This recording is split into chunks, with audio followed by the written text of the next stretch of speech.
Hey guys, just kind of wanted to give you a first day update.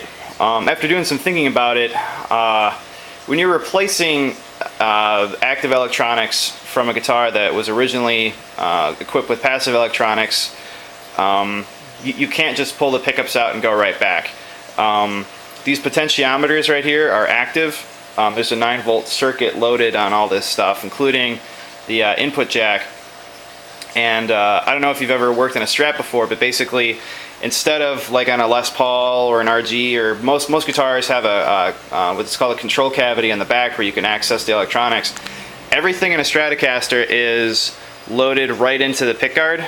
So what I'm saying is, if you were to unscrew all these perimeter screws and lift off this pickguard, the pickups, the potentiometers, that 5-way switch, all that stuff is bolted directly into and soldered to be in the pickguard, and then you just simply solder those leads coming off to your input jack. So what I'm saying is, the simplest thing for me to do would be to buy what's called a preloaded pickguard, and basically that would include all my pickups, the potentiometers, the 5-way switch. All I'd have to do then is replace the input jack. So that's what I started looking into. And then as far as what's going on with the guitar goes, I am also going to be popping out these Sprazel locking tuners, is I guess what people are telling me to say now. So we're going to pop out the locking tuners, restore the original stock Fender ones, and then I don't know if you can see these two holes here, two sets of holes. These are where the string trees were. String trees just kind of let the strings, cast over to the tuning machine so you can intonate the guitar properly, and I guess when they put in the locking tuners they didn't feel they needed those anymore, so those are super cheap. I'm just going to buy a couple of those and get the guitar back to stock, get us as many parts to sell as possible. And I started prodding around on eBay, and I'm sorry if this doesn't come out too clear.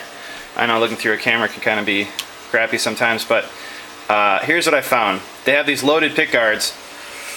This one in particular is a tortoiseshell. It's kind of a funny color tortoiseshell. It doesn't look very Fender-ish. It's really, really orange. But it should still look cool against the black. And it's got black pickups, black potentiometer covers, or the knobs I mean, and the 5-way switch and all that.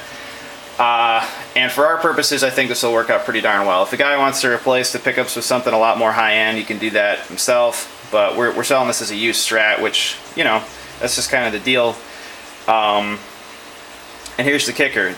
This loaded pickguard set is at $13.26 right now, and there's less than a day left on it. So hopefully we'll snipe this for, around 20 bucks or something like that, which would be super slick for me. And then also, the guy had also put on these like telly style chrome, knobs. So those would have to go anyway. So yeah, I had done a video of how to do a setup on my 7-string, but I suppose we could, do in here for a Strat too, because I'm sure there's a lot of Strat guys with some questions. So anyway, yeah, we'll see how this auction goes. We'll get in the replacement parts. We'll package up all the stuff we're pulling off, get those eBay auctions set up, and we'll come back and show you guys how it all panned out. Thanks for watching Guitar Gear 1.